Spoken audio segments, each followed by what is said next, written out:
Remember years ago when Mugen Project Team Scruffy Dragon was hard at work to deliver a crossover game that today's game industry couldn't produce because of license obstacles that's not even worth the hassle? That's right, DC vs. Marvel, a project that brought back memories of my entry to the Mugen community. Though, to this day Scruffy Dragon is still hard at work with this project, but they also develop little side projects of their own. No, literally, little. Thus, the creation of Pocket World projects, which was developed around 2008, starting with their first project called DC Pocket Universe, led by the project designer Magus. This bite-sized project takes all your favorite DC heroes and villains and turn them into cute mini pocket-sized characters inspired by the Neo Geo Pocket Fighting series. I gotta admit, this game is fun and stands out from your typical Street Fighter Mugen. When you first start up the game, you are welcomed by a Saturday morning kids cartoon intro starring DC heroes and villains. This let us know that the game isn't going for a dark tone like most Mugen projects. Since the game is not pretending to be something that is not, it has a lot going for itself. The visuals remind me of the old school Neo Geo Pocket Color handheld back when I was in 8th grade. The sprites are well detailed and you are able to make out every move they are performing without squinting your eyes, unlike most Pocket chibi sized characters that are out there. Each stage has a level of detail that make you appreciate Pocket sized 2D art. To me, the soundtrack is one of my favorite parts about the project. Some openings of the characters have that old school 16-bit sound to it, while the stages in the game has music to fit the tone of the environment. Visuals isn't everything, especially if the gameplay doesn't meet the player's expectations.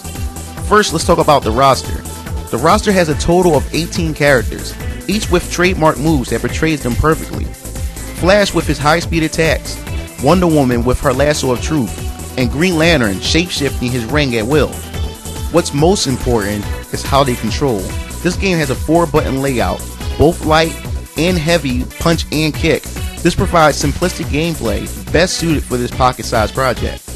If you are used to playing Marvel vs. Capcom style gameplay, then you should feel right at home. Now, here are a few problems I have with the gameplay. First is the AI.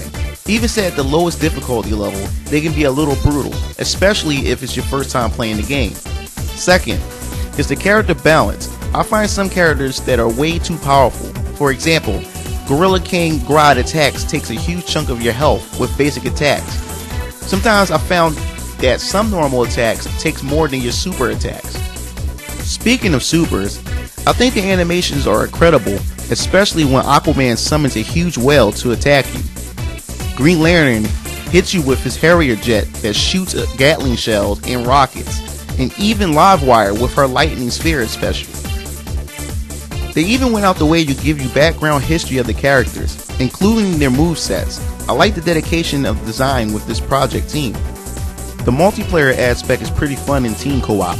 I often find myself sitting in the back blasting my projectile ring with Green Lantern while Dr. Jones take on the opponents from up close. Some glitches were found during team mode where animations would repeat itself, or sometimes 3 characters get stuck in animation when performing intense combos. Minor issue, it's not enough to affect fun gameplay. Overall, this DC Pocket Universe project is a fun game to play, especially if you are a DC fan or a Pocket Fighter fanatic in general. Despite some of the balance issues and brutal AI, followed by minor glitches, this can be a fun game to play. I recommend you give this project a shot and show Scruffy Dragon some support from the link in the description below. This is MugenLord, and stay tuned for more Mugen projects reviews from Mugen TV. Signing off.